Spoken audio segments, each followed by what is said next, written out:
నయా బిడ్డలు లేరని ఏడుస్తున్నప్పుడు నా భర్త, నీకు బిడ్డలు లేరని ఎందుకు ఏడుస్తున్నావు పిచ్చిమోహమా, నేనున్నాను కదా, నన్ను 10 మంది బిడ్డలతో సమానంగా చూసుకో అని నా భర్త అన్నాడు.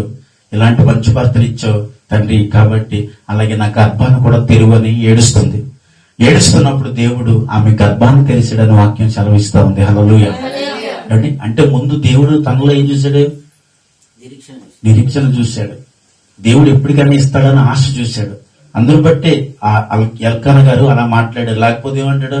అనవసరంగా గొడ్డుదని కట్టుకున్నాను, నా ముఖానికి పిల్లలు లేరు అని ఉంటే వారి జీవితంలో కార్యం జరుగుండేది కాదు. ఇతను అన్నాడు, తగ్గించుకుని అన్నాడు, బాధపడద్దు, నేనే నీ కొడుకుని అన్నాడు. అంత దేవునికి స్తోత్రం.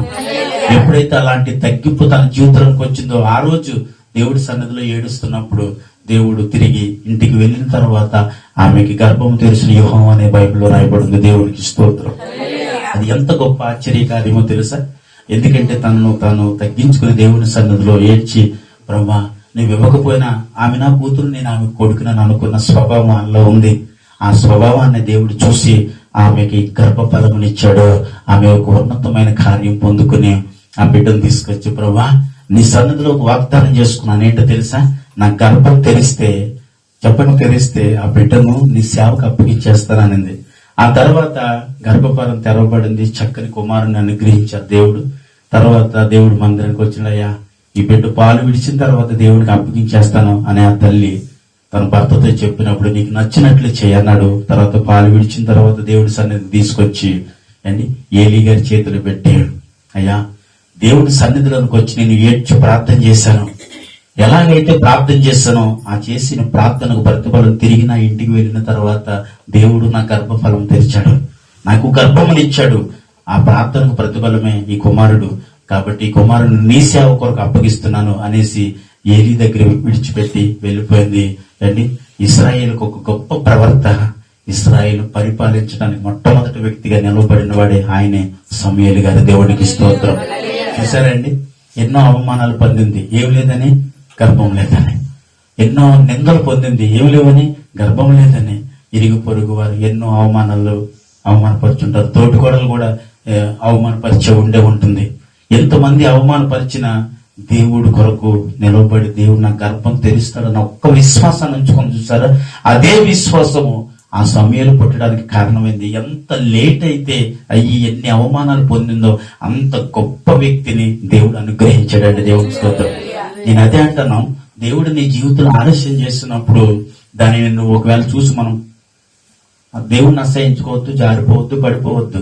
దేవుడు తన జీవితంలో ఇప్పుడు తనకు ముందుగుంటే తన భార్యకు బిడ్డలు ఉన్నారు, కానీ వాళ్ళు ఏమైనా ఉపయోగకరంగా ఉన్నారో బైబిల్ ఏమైనా రాయబడ్డారేంటి వాళ్ళ కోసం? ఏమీ లేదే. ఎవరి ఇన్ని అవమానాలు పొంది, ఇన్ని నిందలు పొంది, ఇన్ని శ్రమలు పొందినా దేవుడు నా గర్భం తెరుస్తాడన్న విశ్వాసముతో ఉన్న తనకి లేటుగా ఇచ్చిన గర్భఫలము తండ్రి ఒక ఉన్నతమైన పేరు కలిగిన ప్రవర్తన ఇచ్చాడండి. దేవునికి స్తోత్రం. సరేండి, దేవుడు అంత గొప్ప కార్యం చేశాడు. నీ జీవితంలో ఇంతే నేను చెప్తా ఉన్నాను, ఏది ఆలస్యం అవుతున్నా, ఏదైనా కార్యం నీకు ఒకవేళ జరగకపోయినా ఆ కార్యము ఇంకా చాలా ఘనంగా దేవుడిని జీవితంలో చెయ్యాలి అనుకుంటున్నాడు. ఆమె అంతే, ఏదో ఒక ఘనమైన కార్యం నీ జీవితంలో చేయబోతున్నాడు. అందుకే ఒకవేళ ఇంకా నువ్వు ప్రార్థించిన ఆ కార్యం జరగట్లేదేమో, అందుకే ఒకవేళ నువ్వు ప్రార్థిస్తున్నా ఇంకా నువ్వు ఒకవేళ దానికి ప్రతిఫలం పొందుకోలేకపోతున్నానని నువ్వు అనుకోవచ్చేమో, కానీ దానికి ప్రతిఫలం మాత్రం ఒక రోజు ఉందండి. ఆమె నిజంగా చెప్తున్నాడు, దేవుడు దానికి ప్రతిఫలం ఇచ్చి దేవుడు ఆయన. దేవుడికి స్తోత్రం. కాబట్టి మనందరము విశ్వాసము కలిగి ఉండగలిగినప్పుడు ఆయన పట్ల నిరీక్షణ కలిగి కార్యాన్ని నేను పొందుకుంటాను, అది లేట్ అయినా పర్వాలేదు ప్రభా, నువ్వు ఇస్తావన్న విశ్వాసం ఉంచుతారు. చూసారా, ఆ విశ్వాసానికి తగిన ప్రతిఫలమే నీ జీవితంలో నా దేవుడు చేయబోతున్న కార్యం. ఏమైనా ఆమేన్. హల్లెలూయా. ఇలాంటి కార్యం మనం పొందాలి అంటే దేవుని సన్నిధిలో నమ్మకంగా ఉండండి. నమ్మకంగా, బాధ వచ్చినా సరే నమ్మకంగా ఉండు, వ్యాధితో ఉన్నా నమ్మకంగా ఉండు, సమస్య వచ్చినా నమ్మకంగా ఉండు. ఎలాంటి అవమానం నీ జీవితంలోకి వచ్చిన దేవుని సన్నిధిలో మనతో నమ్మకంగా ఉండు. నమ్మకంగా ఉంది కాబట్టి ఘనమైన కార్యం తన పొందుగా కనిపెట్టుకుని బ్రతికితే నీ ఓపికకు తగిన దీవెన, నీ ఓపికకు, నీ నిరీక్షణకు తగిన ప్రతిఫలం, ఆ ఆశీర్వాదాన్ని దేవుడు మనకు ఇస్తాడు అన్న వాళ్ళు మాత్రమే చేతులెత్తి ఆమేన్ అంటాం. ఆమేన్. హల్లెలూయా. ఇస్తాడు. అలాంటి ఓపిక నీ జీవితంలో ఉండాలి, నిరీక్షణ నీ జీవితంలో ఉండాలి. అలా ఉన్నప్పుడు దేవుడిచ్చే ఆశీర్వాదాలు పొందుకోవటానికి నువ్వు తప్ప మరెవడికి ఆ ఆశీర్వాదాన్ని దేవుడిస్తాడు? ఏమండి, ప్రభువా అని ఎదురు చూస్తే ఉంటే నీకివ్వకపోతే ఎవరికి ఇస్తారండి? అడగని వాడికి ఇస్తాడా దేవుడు? అవసరం లేదన్న వాడికి ఇస్తాడా దేవుడు? ఏడ్చుతున్నా కదా, దేవా నాకు ఈ అవసరం ఉంది, ఇదిగో నా తండ్రి మారాలి, నా తల్లి మారాలి, నా భర్త మారాలి, నా అల్లుళ్ళు మారాలి, నా కూతుర్లు మారాలి, నా మనవళ్ళు మారాలి, నా మనవరాలు మారాలని నువ్వు ఏడుస్తున్న ఏడుపుకి ప్రతిఫలం దేవుడు అంటున్నాడు. ఆ సమయాన్ని నేను త్వరలో తీసుకురాబోతా ఉన్నాను. వాళ్ళని నేను మార్చబోతున్నాను. దేవుడు వాళ్ళని మార్చడానికి నీ జీవితంలో ఆయన పని మొదలు పెట్టాడు ఆల్రెడీ. దేవుడికి దేవుడు మొదలు పెట్టాడు కార్యం నీ జీవితంలో జరిగించటం. దానిని జరిగే వరకు కొద్ది ఓపిక కలిగి ఉండు. నా కుటుంబంలో మార్పు వస్తుందన్న నిరీక్షణ కలిగి ఉండు. నా కుటుంబం మారుతుందన్న ఓపిక కలిగి దేవుని సన్నిధిలో అంగలార్చుతూ కన్నీరు విడుస్తూ ఏడుస్తూ ప్రార్థన చేస్తే ఆ ప్రార్థనకు తగిన ప్రతిఫలం త్వరగా నువ్వు పొందుకుంటావు. ఎలా పొందుకుంటావు అండి? త్వరగా పొందుకుంటాం. త్వరగా ఆయన మనకి ఇవ్వటానికి ఆయన సమీపించి ఉన్నాడు. నీ కుటుంబంలోనికి సమీపించి ఉన్నాడు. నీ జీవితంలోకి వచ్చాడు యేసుక్రీస్తు ప్రభు. నువ్వు నమ్మితే అయ్యా ఈ సమస్య నా ఎదుర్కొంటా ఉందయ్యా. నేను ఎన్నోసార్లు అన్నాను, దావీదుకి ఒక సమస్యగా నిలబడ్డాడు గొలియాతు. దేవా నేనైతే జయించలేను, కానీ యుద్ధం నువ్వు చేస్తే ఈ సమస్య నేను జయిస్తాను అన్నాడు. అంటే ఎందుకో తెలుసా? గొలియాతు పుట్టుక దావీదుకి విజయము. దేవునికి స్తోత్రం. గొలియాతు పుట్టటమే దావీదు జీవితంలో ఏం పొందుకున్నాడు చెప్పండి? విజయాన్ని పొందుకోవటానికి. దావీదుకి విజయం ఉంది తెలియటం కొరకే గొలియాతును పుట్టించాడంట. నేను అంతే స్తోత్రం చెప్పండి.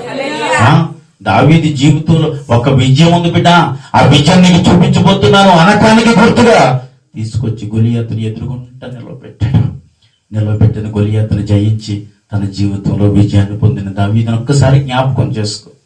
అండి, దావీదు జీవితాన్ని మనకి జనవరిలో మొదటి నుండి మీ అందరికీ వరుసగా వర్తమానం వినిపించాలని ఆశపడుతున్నాను. దావీదు జీవితం గొర్రెల కాపరిగా ఉన్నప్పటి నుండి తను మరణం చెందే వరకు తన జీవితంలో ఎలాంటి క్రియలు, ఎలాంటి ఆలోచన, ఎలాంటి జీవితాన్ని దావీదు జీవించడం మనం త్వరలో తెలుసుకుందాం. ఒక్కొక్కరు భక్తుల జీవితాలను తెలుసుకుంటా ఉంటే, అవును దావీదుకి ఆ రోజు గొలియాతు ఎదురుగుంటా నిలవబడి ఉండకపోతే ఆ రోజు దావీదుకి విజయమే వచ్చి ఉండేది కాదు. ఈ రోజు నీ ఎదురుగుంట సమస్య నిలవబడితేనే కానీ దాని మీద నీకు విజయము వచ్చుండేది కాదని నీకు కలిగిన నిరీక్షణతో నువ్వు నిలవబడగలగాలి. దేవుడికి స్తోత్రం. ఈ రోజు అలాంటి సమస్య అయినా, కష్టమైన, వ్యాధి అయినా, బాధ అయినా నీ ఎదురుగుంట నిలవబడిందంటే నేను అంటున్నాను, వాడు ఒక గొలియాతు. ఈ రోజు దానిని నువ్వు జయిస్తే దావీదుకి కలిగిన విజయము నీ కుటుంబాల్లో కలుగుతుందంటున్నా. అవునా? మనకు కూడా ఇలాంటి సమస్య ఏదో నీ ముందు నిలవబడే ఉంది. వ్యాధి ఉందా, లేముందా, శ్రమ ఉందా, కష్టం ఉందా, బాధలు ఉన్నాయా, అవమానాలు ఉన్నాయా, నిందలు ఉన్నాయా, ఏది ఉంది నీ కళ్ళ ముందు? ఇవన్నీ కూడా దేవుడు పెట్టాడు. చూడు, దావీదు ముందు గొలియాతు నిలవబెట్టినట్లుగా వీటన్నిటిని ఎదుర్కొంటే దేవుడు నిలవబెట్టాడు. చూడు, ఈ నిలవబెట్టిన వాటిని ఆ రోజు దావీదు జయించినట్లుగా వీటిని కూడా నువ్వు జయించగలిగితే ఆ రోజు దేవుడికి వచ్చిన ఆ ఘనత క్షమించాలి. దావీదుకి వచ్చిన ఘనత దావీదుని దేవుడు అన్న మాట ఏంటో తెలుసా? దావీదు నీవు నా హృదయానుసారుడివి. దేవునికి ఇస్తాను. ఆ మాట విన్నప్పుడు నాకు చాలా సంతోషం అనిపిస్తా ఉందండి. దావీదు దేవుడు హృదయాన్ని గెలుచుకున్నాడు, దేవుడు దావీదు హృదయాన్ని గెలుచుకున్నాడు. ఇద్దరు ఒకరి హృదయమును ఒకరు గెలుచుకున్నారండి. అలాంటి సహవాసం, సాంగత్యం వారి మధ్యన, దావీదు మధ్యన, దేవుడి మధ్యన మనం చూస్తాం. ఏమండి, అలా నిలవబడగలిగినప్పుడే దావీదేంటో ఆ ప్రజలందరికీ తెలియజేసింది. నువ్వు ఇలా నిలవబడినప్పుడే ఈ లోకంలో ఉన్న ప్రజలందరికీ ఒక క్రైస్తవులుగా పిలువబడుతున్న మీరంటే ఏంటి ఈ లోకానికి తెలుస్తున్న స్తోత్రం చెప్పండి. మీరంటే ఏంటో తెలియాలి ఈ లోకానికి అంటే నిలవబడండి.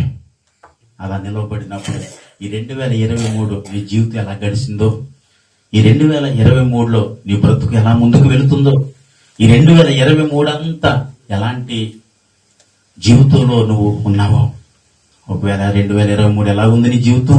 బాధాకరంగా ఉందా, దుఃఖకరంగా ఉందా, వేదనతో ఉందా, అవమానాలతో ఉందా, కష్టాలతో ఉందా, వ్యాధులతోనూ బాధలతోనూ నలిగిపోయేవా, సతమతం అయిపోయేవా? ఒకవేళ 2024లో నీ జీవితాన్ని నూతన కార్యం నీ జీవితం నా దేవుడు చేయబోతా ఉన్నాడు. నూతన కార్యము, నూతన సృష్టిని నీ జీవితంలో నా దేవుడు చేయబోతున్నాడు. విశ్వాసం జీవితం అంతా 2023 పాపంలో గడిచిపోయింది, శాపంలో గడిచిపోయింది, లోకంలో గడిచిపోయిందయ్యా. వ్యాధులతో గడిచిపోయింది, బాధలతో గడిచిపోయింది, సమస్యలతో గడిచిపోయింది. ఈ జీవితం అంతా ప్రభా ఇన్ని రకముల అవమానాలతో గడిచిపోయింది. కానీ 2024లో నేను అడుగు పెట్టబోతున్నాను. ఈ అడుగులను దీవించేవాడు నీవేనని నా దేవుడికి చెప్పాలి. కాబట్టి ఈ అడుగులను ఆశీర్వదించేవాడు నీవేనని నా దేవుడికి చెప్పాలి. ప్రభా నేను నూతనముగా 2024లో పెడుతున్న ఈ అడుగు నాకే కాదు, నా కుటుంబానికి కాదు, అనేకులకు ఆశీర్వాదకరంగా ఉండినట్లుగా నన్ను చేయి ప్రభా అని అడగండి. హల్లెలూయా. అలా నువ్వు అడగగలిగితే దేవుడు చేయగలడు. చెప్పండి, చేస్తాడండి? అడుగుతావా? నువ్వు దేవుడిని అడిగావా? ప్రభా ఈ 2023 ఎలాంటి జీవితం ఉందో, ఇంక ఈ జీవితంలో ఎన్ని ఎదుర్కొని ముందుకు వెళ్ళాను ప్రభా, 2024లో మరి ఆ విజయాన్ని నాకు ఇస్తావా? అడిగితే దేవుడు తప్పక నీకేమిస్తాడు? విజయం ఇస్తాడు. యేసు క్రీస్తు ప్రభు వచ్చేంత వరకు ఎక్కడున్నాడండి? సమాధుల్లో ఉన్నాడు. రాళ్ళ తీసుకుని వాడు గాయపరుచుకుంటున్నాడు. అంటే రాయిలు తీసుకుని వాడి శరీరమును వాడు గాయపరుచుకుంటూ వాడి జీవితం అంతా శ్మశానంలోనే గడిపింది. ఎంతో మంది రాళ్లతో కొట్టారు, ఎలాంటి సంఖ్యలతో బంధిస్తున్న ఆ సంఖ్యలను తుత్తినిగా తెంచి వేస్తా ఉన్నాడు. వాడికి అంత బలం ఉంది వాడికి. కానీ వాడి జీవితం అంతా ఎక్కడ గడిచిందో తెలుసండి? శ్మశానంలోనే. అనేకులు రాళ్లతో కొట్టినప్పుడే వాడికి అనేక రకమైన శ్రమ, బాధ, వాడికి అవన్నీ కూడా ఎక్కడ కలిగిందంటే శ్మశానంలో వాడి జీవితం ఉన్నంత వరకు వచ్చింది. యేసయ్య వాడి జీవితంలోకి వచ్చాడు. యేసయ్య వాడి జీవితంలోకి వచ్చినప్పుడు వాడు బ్రతుకంతా మారినట్లుగా బైబిల్లో రాయబడింది. వాడి జీవితం అంతా మారింది. ఎవరు అంటే అంటాడు, నా దగ్గరికి రావద్దు. చూడండి, చాలా మంది ఇలాగే అంటున్నారు, యేసయ్య నీ ఇంటికి వస్తానని వద్దు, ఇంకా నేను రక్షణ తీసుకోను, ఇంకా దేవుడికి దూరంగా బ్రతుకుతాను, ఇంకా దేవుడికి ఇలా జీవిస్తాను అలా జీవిస్తాను అంటున్న వారు అంటున్నాడు, శ్మశానంలో చాలా అనేవాడు బ్రతుకున్నట్లుగా ఈరోజు నువ్వు బ్రతుకుతున్నావు అంతే. కానీ వాడు అంటున్నా, నా దగ్గరికి రావద్దయ్యా, నువ్వు నా దగ్గరికి రావద్దు, నన్ను నశింపజేయొద్దు అంటున్నాడు. ఎవరు అంటే నా పేరు చానా అన్నాడు. వాడిలో ఉన్న దురాత్మలన్నిటిని పందులలోనికి పొమ్మని దేవుడు గద్దించినప్పుడు వాడు బ్రతుకు మారి వాడి ఇంటికి వెళ్ళినట్టు శుభ్రంగా స్నానం చేసి తెల్లని వస్త్రములు ధరించుకుని యేసుక్రీస్తుని వెంబడించడానికి వచ్చాడండి. దేవుడికి స్తోత్రం. ఎప్పుడు వాడి బ్రతుకు మారింది? ఎప్పుడు వాడి బ్రతుకు మారిందో తెలుసండి? యేసయ్య వాడి దగ్గరికి వచ్చినప్పుడు వద్దు ప్రభా అన్నాడు. కానీ యేసయ్య వద్దన్న వాడిని విడిచిపెట్టలేదు. ఎందుకంటే ఈరోజు నేను అంటున్నా, యేసయ్యకి నువ్వు నేనంటే అంత ఇష్టం. దేవుడికి స్తోత్రం.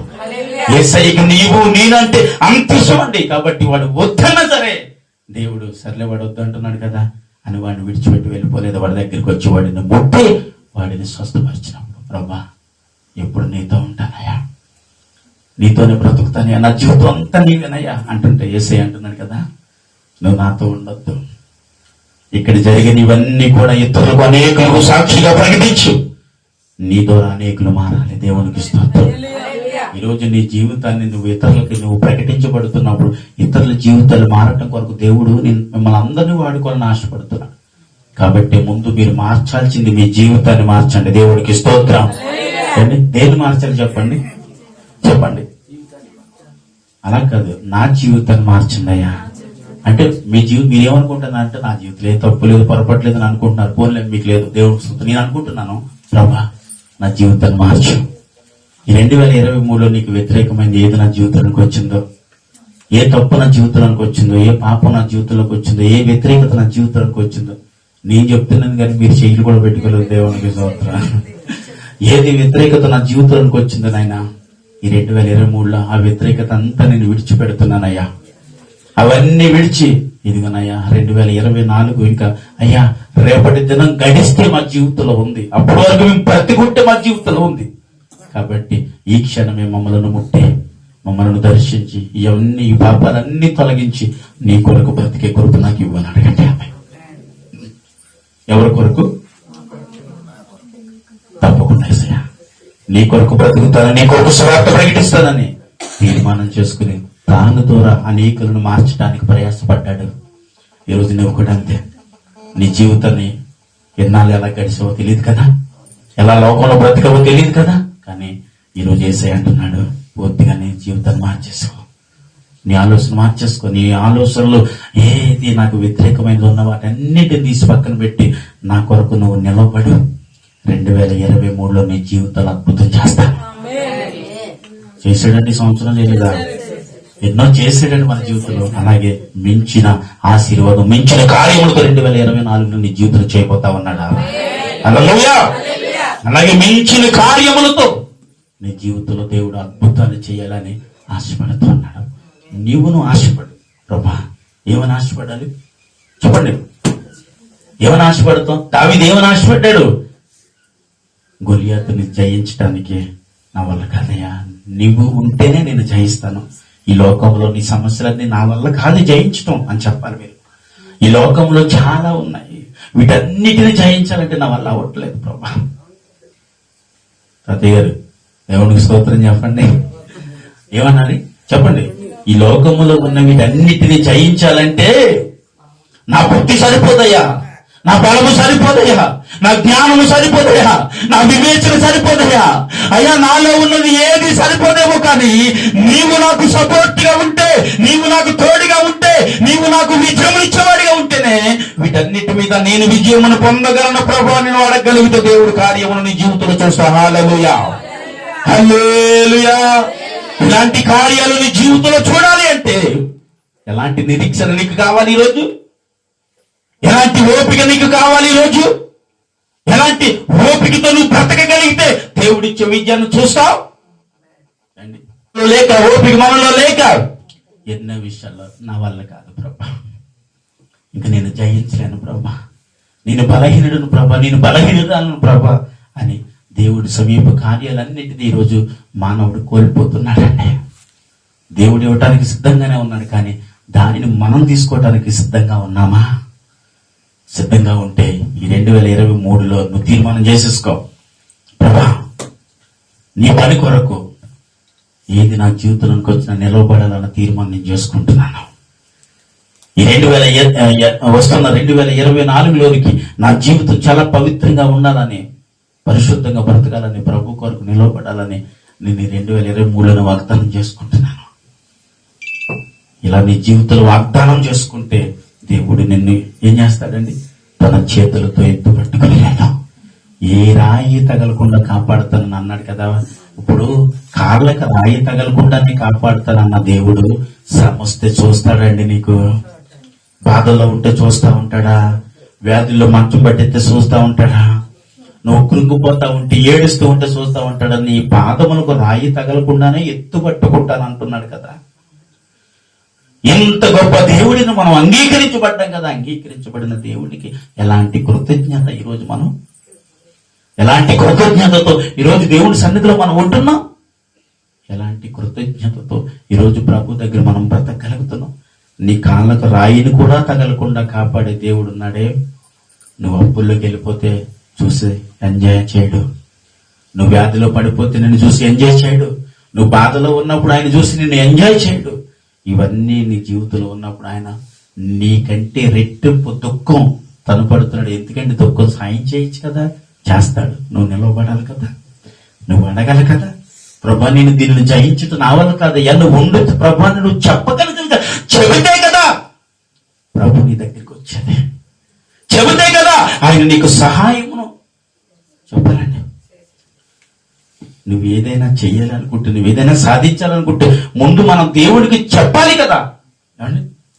చెప్పగలిగితే దేవుడి సహాయం నీకు ఎక్కడ చెప్తామండి? చెప్పుకునే బాధలు ఎక్కడున్నాయి?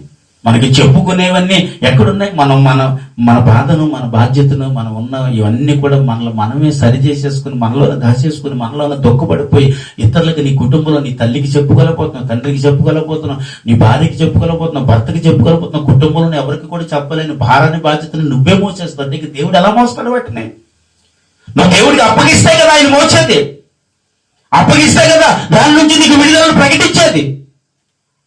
నువ్వు ఇవ్వగలిగితే కదా దేవుడు నీకు ఆ సహాయము నీ యొద్దకు పంపేది. అంతేనా? చెప్పాలి. దేవుడి సహాయం ఎలాగొస్తుందంట?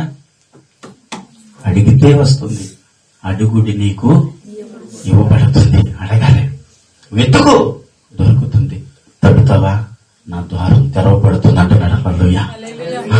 దేవుడు అంటున్నాడు అడిగితే నీకు ఇస్తా, నువ్వు పిలిస్తే పలుకుతా. బా ఎంత గొప్ప దేవుని అంగీకరించిన నీ జీవితంలోనికి ఇంకా శ్రమ ఉందంటావా? ఇంకా బాధలు ఉన్నాయంటావా? ఈ సమస్యలో నేను కృంగిపోతున్నాను ప్రభా అంటావా? ఆయన అంటాడు, వాటన్నిటిని జయించిరారా, వాటన్నిటిని జయించిరా, దానికి రెట్టింపు ఆశీర్వాదమును నీవేం చేస్తావు. అప్పుడు యేసయ్య అంటే ఏంటి నీకు కాదు, నీ పక్క వారికి కూడా తెలుస్తుంది. అప్పుడు వారు అనుకుంటారంట, ఎలాంటి జీవితం అండి, ఎలా బ్రతికేవాడు, ఎలా బ్రతికేది ఈమె, ఈరోజు ఎలా బ్రతుకుతుంది. దీని అంతటికి కారణం ఎవరని చెప్పుకొని తెచ్చా, యేసుక్రీస్తు ప్రభు నమ్ముకోవటమే అని అనుకునే జీవితాన్ని నా యేసయ్య నీకు ఇస్తాడా? అలాంటి జీవితాన్ని నీకు ఇవ్వాలంటే నువ్వు ఎలాంటి ఓపిక కావాలి ఈరోజు నీకు? చెప్పండి, ఎలాంటి ఓపిక కావాలండి? కరోనాలో కూడా చాలా అద్భుతంగా నా కుటుంబం పోషింపబడింది. చాలా మంది డబ్బున్నవాడు కూడా ఈ బాబు కరోనాలో బ్రతకలేకపోయాం అని అన్నారు. కరోనాలో బ్రతకడం చాలా కష్టమైపోయిందండి అన్నారు. ఆర్థిక పరిస్థితి అన్నారు, ఉద్యోగాలు పోయినాయి అన్నారు. ఎంతో మంది ఆర్థిక సహాయాలకు ఏడ్చిన వారు చాలా మంది ఉన్నారు. కానీ ఒక్క సంవత్సరం 1 year పాటు దేవుడి మందిరం మూతపడింది, మనందరికీ తెలుసు. సంవత్సరం ఏ చర్చి తెరవబడలేదు. దేవుడు పోషించాడా లేదా? మామూలు రోజులకు పోషింపబడిన దానికంటే ఆ కరోనా టైంలో బాగా ఎక్కువ పోషింపబడ్డా నా కుటుంబం అయితే దేవుడికి స్తోత్రం. నిజంగానండి. ఎందుకంటే దేవుడు కాకుల నుంచి ఏలియాకి ఆహారం పంపినట్లు మీ అందరి ద్వారా నాకు అట్టి సహాయమును దేవుడు పంపించాడు. మిమ్మల్ని మీ కుటుంబాలను దేవుడు దీవించును కాక. ఆమేన్, హల్లెలూయా. అలాంటి సహాయము చేయటం యేసుక్రీస్తు ప్రభు ఒక్కడికే సాధ్యము, ఇంకెవరికి సాధ్యం కాదని నేను చెప్పగలను. ఆయన మాతో ఇలాంటి సహాయం చేయగలడు, ఆయన మాతో పోషించగలడు, విడిపించగలడు, నడిపించగలడు, ఏదైనా చేయగలడు. కానీ మనం చెయ్యిచ్చి నిలవబడితేనే చేస్తాడు. మన త్రుట్టిలు వెళ్ళి మనం పడిపోతే మనతో ఆయన చేయటానికి వచ్చిన లేచి నడవటానికి ఉండాలిగా మన దగ్గర ఓపిక. లేచి ముందు నిలవబడాలి కదా. నువ్వు కూర్చొని లేవకుండా లేదు ప్రభు అన్ని చేయాలంటే ఎలా జరుగుతుంది? నువ్వు లేచి ప్రభు పక్షాన్ని నిలవబడితే దేవుడు చేస్తాడు. ఒక్కొక్క కార్యాన్ని నీ జీవితంలో జరిగిస్తాడు. అలాంటి అద్భుతాలు ఎన్నో నీ జీవితంలో చూసినట్లుగా నా దేవుడు చేయగలడు. హల్లెలూయా. దూరం చేస్తుంది వాటిని నేను దూరంగా బ్రతకటం మేలంటున్నామే చెప్పండి. ఇప్పుడు నిన్ను పాడు చేసేదానికి, దేవుణ్ణి దూరం చేసేదానికి నువ్వు దూరంగా బ్రతకటమే నీకు మేలుకరం. అది లోకం కావచ్చు, నీ కుటుంబం కావచ్చు, నీ బంధువులు కావచ్చు, నీ స్నేహితులు కావచ్చు, ఎవరైనా, ఐ డోంట్ కేర్. చెప్పండి, దేవుడు దూరం చేసేది ఏది నాకు వద్దు. దేవునికి దూరం చేసే ప్రతిదీ నిన్ను దూరంగా నేను బ్రతుకుతా. దేవా, నీకు దూరం చేసేది ఏది నాకు వద్దయ్యా. నీ ఆత్మీయ జీవితానికి దూరం చేసేది ఏది నాకు వద్దు. నీ ఆత్మీయ జీవితాన్ని పాడు చేసేది ఏది నాకు వద్దు. వాటన్నిటికీ నేను దూరంగా బ్రతుకుతాను. 2023 వాగ్దానం చేస్తే 2024లో ఒక ఆశీర్వాదకరమైన వ్యక్తిగానే సంఘంలో నిలబడతావు. కొంతమంది చెప్పారు, కొంతమంది చెప్పట్లేదే. ఆశీర్వాదకరమైన వ్యక్తులుగా నిలబడాలంటే దేవుడు అంటున్నాడు, నిన్ను పాడు చేసేదానికి ఏం చెయ్యి? దూరంగా బ్రతుక. వాటికి నువ్వు దూరంగా నువ్వు బ్రతికితే నేను అంటాను, మనం దేవునికి దగ్గరగా బ్రతికిన వారమే. దేవునికి స్తోత్రం చెప్పాలి. హల్లెలూయా. ఎవరికి దూరంగా బ్రతకాలండి? దేవునికండి, సంఘానికండి. ఈ లోకంలో ఉన్న వ్యతిరేకతకు దూరంగా బ్రతకాలి ఒక మనిషి.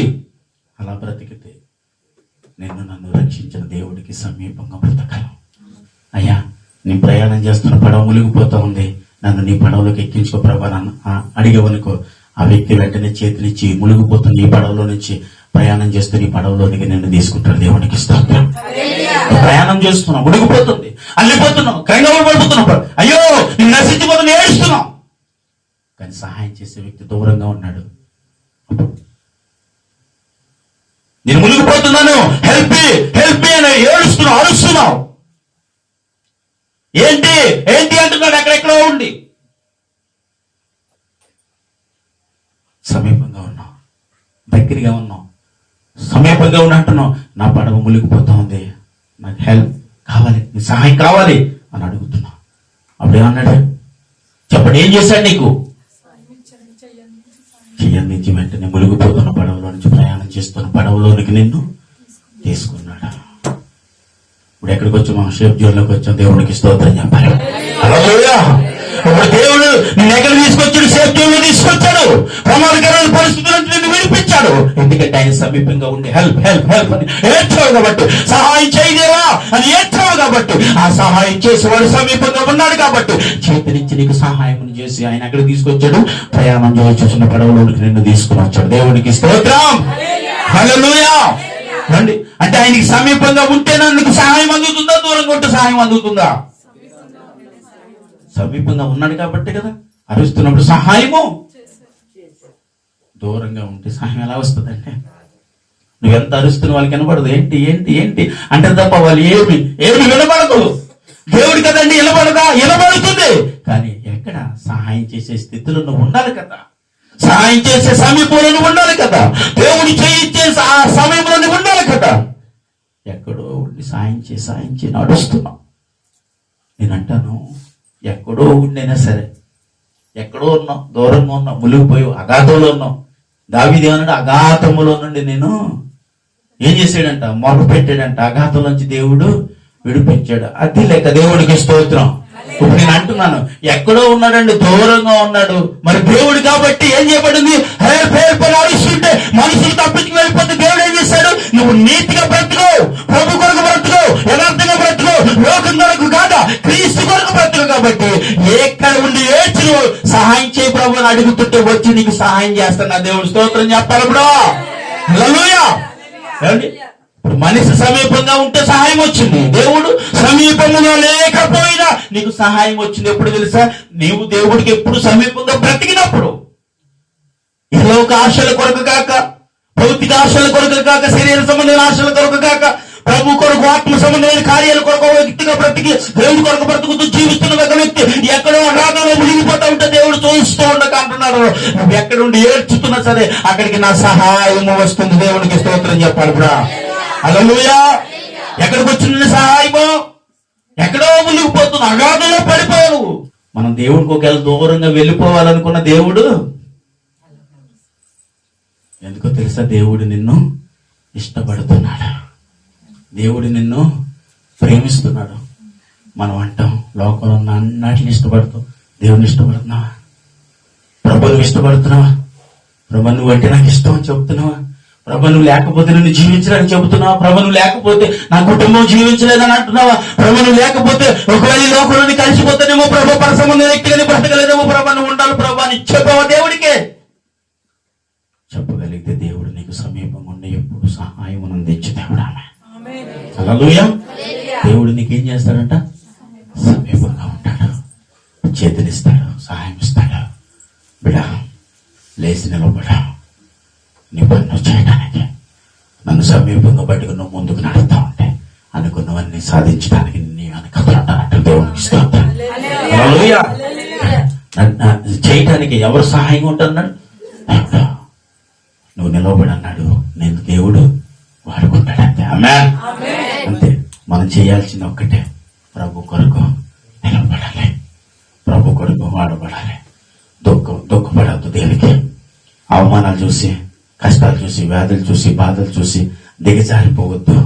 ప్రభు దగ్గర నుంచి పడిపోవద్దు, జారిపోవద్దు, త్రొట్లు వెళ్ళిపోవద్దు. ప్రభా ఇది నా పరిస్థితి అని చెప్తే ఆ పరిస్థితులు కూడా తారుమారు చేసి నిన్ను నీ జీవితంలో అద్భుత విజయాలు కార్యాలను అనుగ్రహించి దేవుడు నిన్ను ఒక ఉన్నతమైన శిఖరం మీద దేవుడు కూర్చోబెట్టాలని ఆశపడుతున్నాడు. దేవుడు మనుషులు కూర్చోబెట్టరండి, దేవుడు మాత్రం కూర్చోబెడతాడు ఒక ఉన్నతమైన శిఖరం మీద. అంటే దావీదు అంటాడు, అయ్యా నేను ఎక్కలేనంత కొండ శిఖరంకు నన్ను విశ్వాసం ఉంది కాబట్టి అన్నాడు కాబట్టి ఎక్కించాడు. దేవుడికి స్తోత్రం.